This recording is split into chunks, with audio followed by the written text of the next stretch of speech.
Good morning. Broadsheet readers' allegations against Roy Moore continue to pile up. We meet the real Molly Bloom, and Katrina Lake wasn't Stitch Fix's only founder.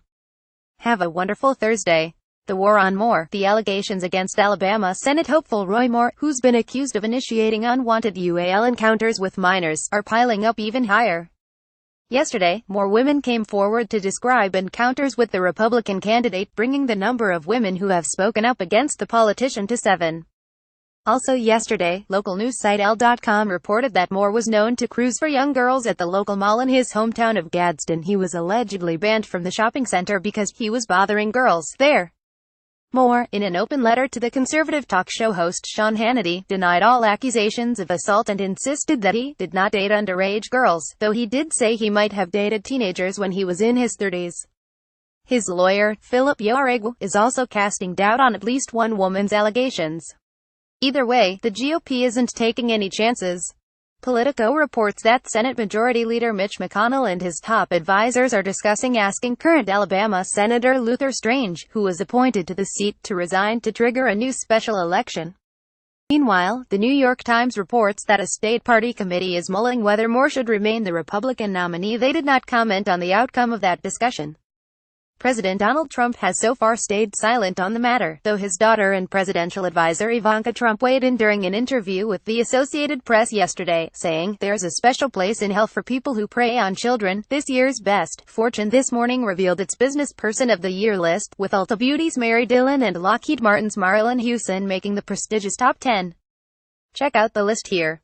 Stitch Fix's secret. Stitch Fix, a fashion startup preparing to go public this week, lists CEO Katrina Lake as its sole founder on its website and in documents distributed to prospective investors. But, WSJ reports, buried in a footnote of a regulatory filing is a hint of the type of ownership conflict that often roils young companies early on.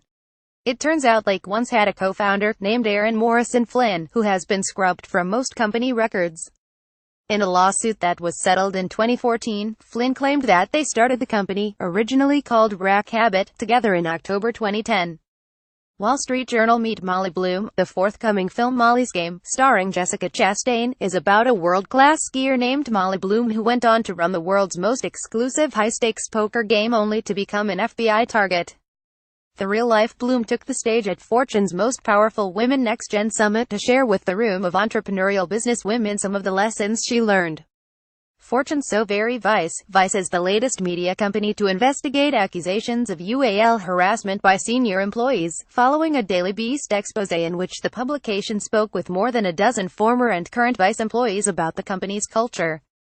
In the words of one former female employee, hostility due to ism, racism, religionism, ageism, IDK whatism makes us feel not only uncomfortable, but unsafe and just plain dirty.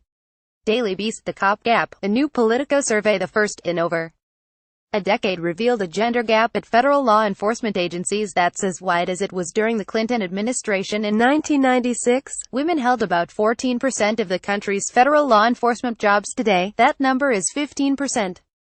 The gap raises questions about the competence of these agencies. Most obviously, female agents are needed to do invasive searches of women and for undercover work.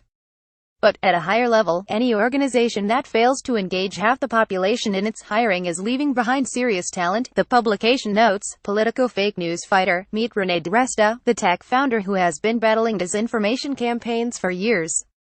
She recently advised Congress on the use of bots and fake accounts to manipulate social media.